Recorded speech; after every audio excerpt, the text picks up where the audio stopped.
कोंढाना किला स्वराज्य के केंद्र में शेर की भांति खड़ा था। जब शाहजी राजा को कैद कर लिया गया था और जब सम्राट ने उनको रिहा कर दिया, उस समय सम्राट ने शिवाजी द्वारा लिया गया कोंढाना वापस मांगा।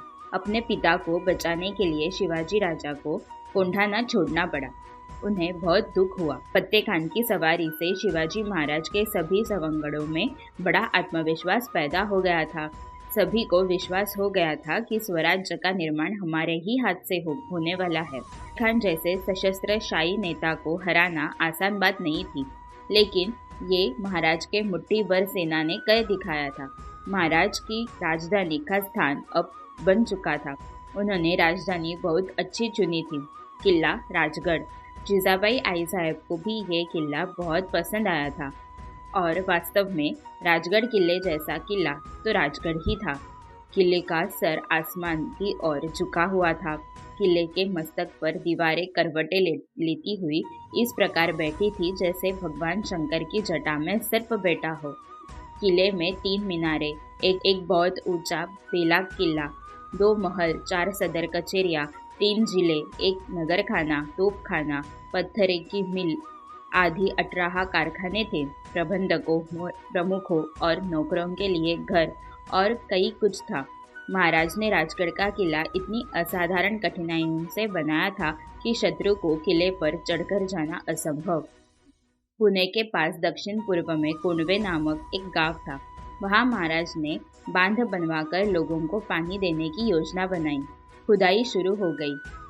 खोदकाम शुरू होते ही एक बड़ा पत्थर सामने आया।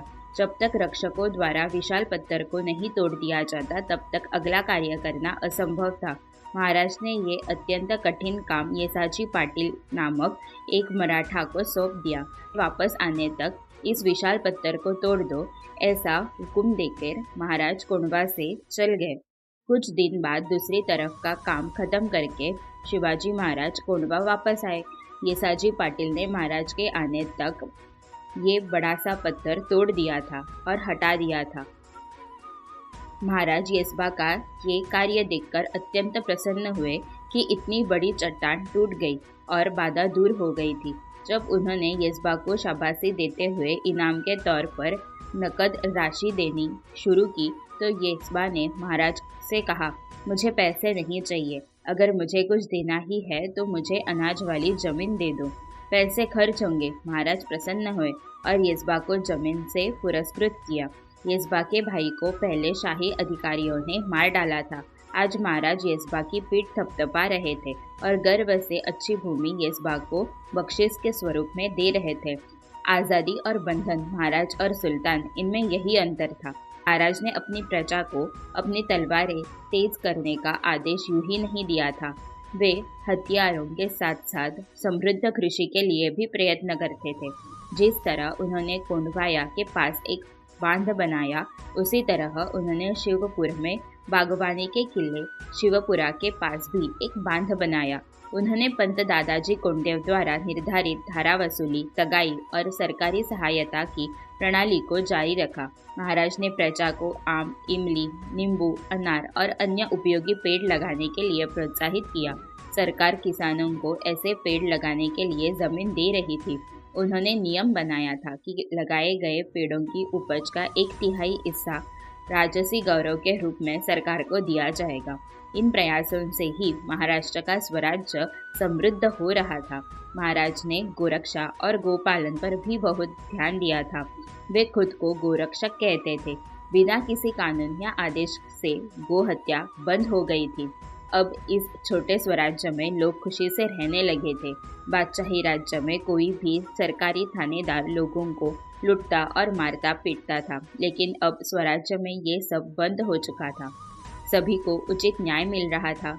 महत्वपूर्ण विवादों का समाधान गोट सभा के समक्ष साक्ष्य लेकर गोट सभा के निर्णय से किया जाता था। यदि संतुष्ट न हो तो वादी सीधे महाराजा के पास जाकर न्याय मांग सकता था। ये चीज़ें बिना रिश्वत के हो रही थी।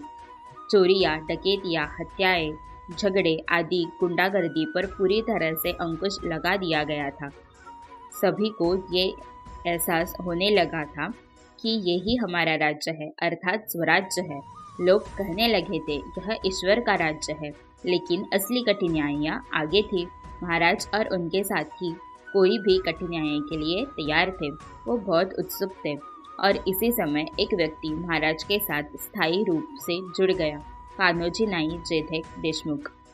जब शाहजी राजा को गिरफ्तार कर लिया गया था, तभी मुस्तफा खान ने कान्होजी जेधे और उनके प्रबंधक दादाजी कृष्ण लोहकरे और रत्नाजी दादाजी लोहकरे को कनकगिरी में कैद कर लिया था। बाद में शाहजी राजा को बीजापुर से मुक्त कर दिया गया। उसी समय कान्होजी और दादाजी को भी रिहा कर दिया। शाहजी राजा को बहुत दुख हुआ कि उनके कारण कान्होजी और दादाजी लोहकरे जैसे वफादार को कैद कर लिया गया था। शाहजी राजा ने कान्होजी को बुलाकर गुप्त यंत्रणा की और कहा, मावल प्रांत में आप एक महान देशभक्त हैं। पुणे में शिवाजी राजा है, आप वहां जाकर ईमानदारी से सेवा करना, समय का ध्यान रखें, कड़ी मेहनत करें और उनके सामने विनम्र रहे, आपके ऊपर भरोसे रखकर प्रस्थान करते हैं। महाराज शाहजी राजा की बात सुनकर कान्होजी ने तुरंत शपथ ली। शपथ लेते हुए कान्होजी ने कहा कि शिवाजी महाराज साहब की निष्ठापूर्वक सेवा करेंगे। बाद में राजा ने दादाजी पंत को वस्त्र देकर कान्होजी का सम्मान किया। जल्द ही कान्होजी और पंत पुणे के लिए रवाना हो गए। कान्होजी ये शपथ लेकर पुणे चले गए कि वो अब बादशाह की सेवा नहीं करेंगे। कान्होजी के पुत्र बाजी ने तो फतेह खान पर ही विजय प्राप्त कर लिया था। शाहजी राजा ने भेजा और कान्होजी जेधे मावल में आए। पुणे में उनकी मुलाकात शिवाजी महाराज से हुई। उन्होंने अपने चुने हुए आदमी शाह महाराज को सौंप दिए। कान्होजी के आगमन से महाराज की शक्ति काफी बढ़ गई।